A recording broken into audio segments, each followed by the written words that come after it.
Hi everyone, and welcome back to my channel. I'm excited to have you back here with me today because today is another storytime series where I'm going to be talking about my experience in Andorra. So without further ado, let's dive in.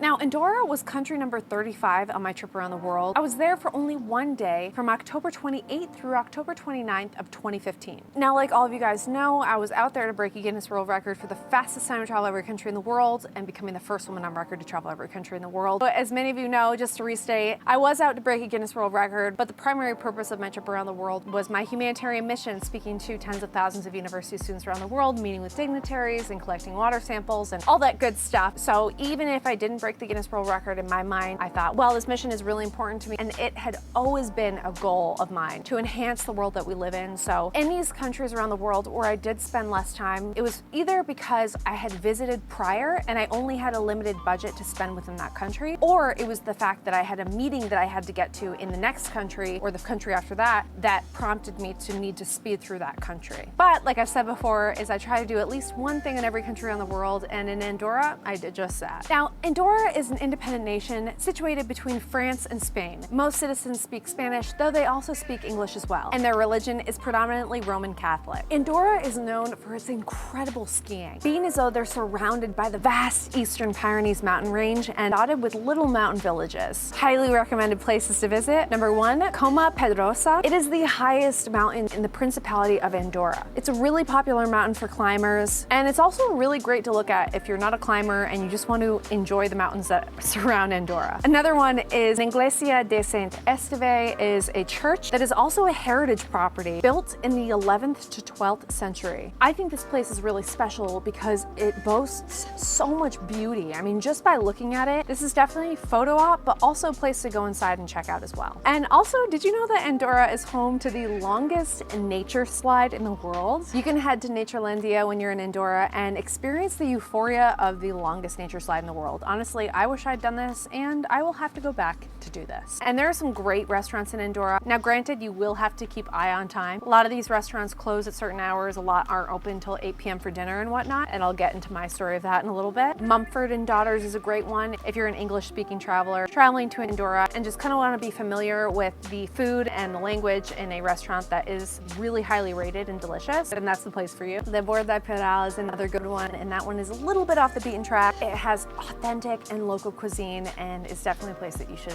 eat at if you're in Andorra. Now, for skiing, you're going to want to check out the Grauroig Boutique Hotel and Spa. Now, this one is definitely luxurious, but I always like to include these because even if you're a budget traveler, when I was a backpacker back in the day and I had no money to spare, I really appreciated finding these little luxury resorts and going in there and checking it out, maybe having a water, which is free, or just having a glass of wine and some bread or whatever free hors d'oeuvre they had. If you're kind of in the middle budget range, then these hotels are great to visit for lunch or a dinner with your significant other or whoever you're visiting with. And of course, if you have the money, it'd be great to just get a spa treatment there or obviously stay the night. But I thought that I should definitely include this because this is one of the hotels on my list that I am keen to visit and really eager to do so, and it looks incredible. Now, another one is Hotel del Tartar, and this one is $150 a night on average. This one's a little bit more kind of for the average traveler, not backpacker, not luxury traveler, but kind of more if you want to get that authentic Andorra retreat that is very local and really nice at the same time. It's definitely a hotel that you want to stay at if you have the budget. Now, a great ski in, ski out that is also kind of affordable as well is the Hotel Canaro and Ski. Now, this place looks a little bit more kind of cookie cutter, but it is in Andorra. You are in the mountains and it is ski and ski out, which makes it a great hotel for family stays and family ski vacations, as well as just on your own if you're looking to do some skiing. All right, guys, now I have got my journal, which I'm going to read off to you from my experience in Andorra. Before I begin, I just want to say that one thing I remember about Andorra was it was so beautiful and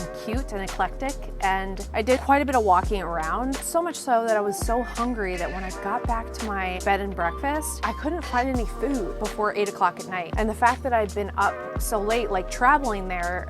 I'm editing this video and going through the archives, and it's just astounding how much I don't remember, and I kind of only can remember through photos and videos. So I'm so grateful that I have these in the archives. Making these videos takes a lot of work. It takes going back years to find all this footage that was hidden in one of these like 5 external hard drives of mine. And I'm so glad I found this footage because the bus ride from Spain to Andorra was incredible and euphoric. And I remember how happy I was during this ride despite being so hungry and tired. This made up for everything, and it just comes to show that one moment can change your whole life and your whole perspective.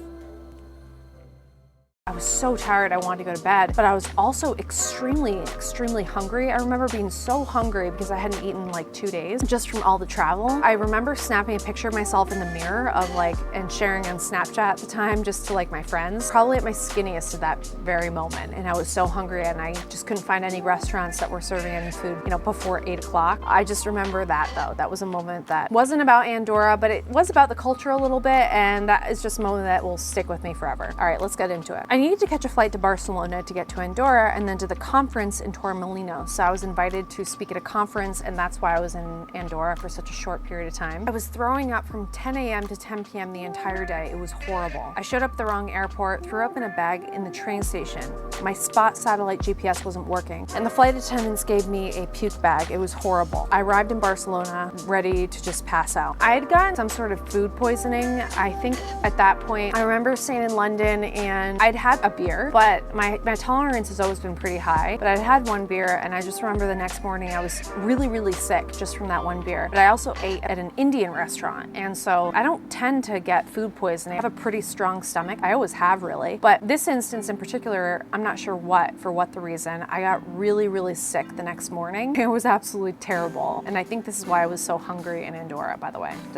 Woke up pretty early feeling hungry and ready to get to Andorra for the night. I couldn't get online at any point during my stay at this hotel. I checked out and headed back to the airport to get a bus to Andorra. I hopped on a bus to get to Andorra, but didn't have any money to pay for it, so I had to wait in the Barcelona train station for money to come through and for the next bus, which was at 1 p.m. And I had to really strategically plan my funds and my budget. So I had to kind of transfer over those funds from one account to the other. So when I say come through, that's what I'm talking about. I had way too much anxiety about my bags being stolen in the Barcelona train station. I heard too many horror stories. For those of you who don't know, Barcelona is kind of known as a hot spot for pickpocketers and thieves. So that's a place in particular where you really want to watch your bags. I mean, I have extreme anxiety about my bags and my belongings. I've never actually had something kind of pickpocketed from me because I have so much anxiety over it. It's always on my mind, and I never leave anything out of my sight, and everything is always on me. But I was extra cautious in Barcelona. I mean, you may as well be extra cautious, because if not, then you're gonna, lose your stuff potentially. So I think it's better to be safe than sorry, and I was just kind of nervous about that because I had all my external hard drives in it. I had my camera equipment, my computer, everything.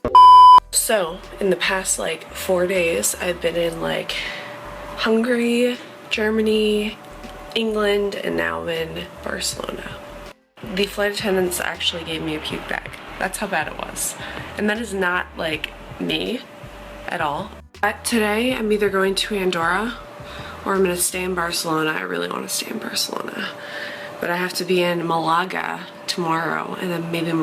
And now it's just work from here on out. Nothing stolen, thank God. The bus to Andorra wasn't so bad. Pretty views. Once I got there, I checked into Novotel, which was all right. I was so hungry. I hadn't really eaten much for a couple days after I was so sick in London. Nothing was open until 8 p.m., my bedtime. I was so frustrated. I just went the whole night without eating and woke up the next morning skinny as That's right. I stayed at the Novotel. I think it was the cheapest place I could find at that point. Well, the cheapest considering I didn't feel like getting bed bugs again, and so I kind of had to be careful where I was. Novotel is kind of like a really budget hotel stay, and they don't have room service or anything like that. It's just kind of it's like an Ibis hotel. You get what you pay for sort of thing. I woke up and had a nice continental breakfast at the hotel. The good thing about Novotel, I do remember, is that they had really basic, fresh continental breakfast, like hard-boiled eggs, some fruit, cereal. I think they had bagels and that was it, but I really appreciated that at Novotel. That's why I actually was able to get free stays at Novotel hotels, because I ended up getting points with them and everything. I walked around the center and Main Street, and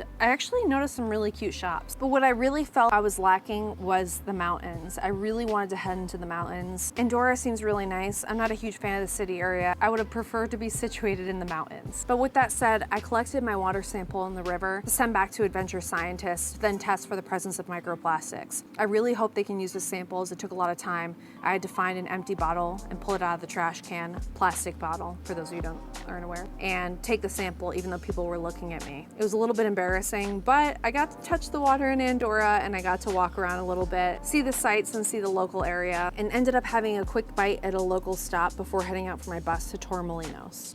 I had quite a bit of anxiety for that speaking engagement in Torremolinos, so I wasn't fully able to focus on my time in Andorra. But with that said, I do know I want to go back and experience more of it. The people were really nice. No, I didn't get gawked at by men. I know that's something that I seem to like, it seems to be a reoccurrence in all my videos recently. I actually loved it, and the people were really kind and nice, and I had a good time. The food thing was an issue for me, not being able to eat before 8 p.m. I tried to go to a local grocery store as well, but I can't remember what happened, but I wasn't able to grab food there. I think they had closed at some point. Andorra is a really beautiful spot if you are one who enjoys nature. Now, the city isn't really something that I was too interested in, but I'm not a city girl. I'm not really one to immerse myself in cities typically. And I know I say this a lot. Hey, I broke a Guinness World Record and it took a lot of hard work to do, but there were quite a few countries where I'd only spend like 24 hours there. And Andorra was another one of those countries. But like I said, I got to eat at a local restaurant there. I got to walk around the town. I got to collect water samples to test for the presence of microplastics and send that back to the lab. So I'd say it was a pretty fulfilling trip to Andorra. So if you enjoyed this vlog, please be sure to let me know in the comments below. And also let me know if you've been to Andorra. Have you been to Andorra? If so, please comment your experience down below to help others who are thinking about going to Andorra perhaps. And also, if you like this video, be sure to give it a like as it really supports my channel, and be sure to subscribe and hit that notification bell to get notified when I post new videos. And I will see you guys in the next video.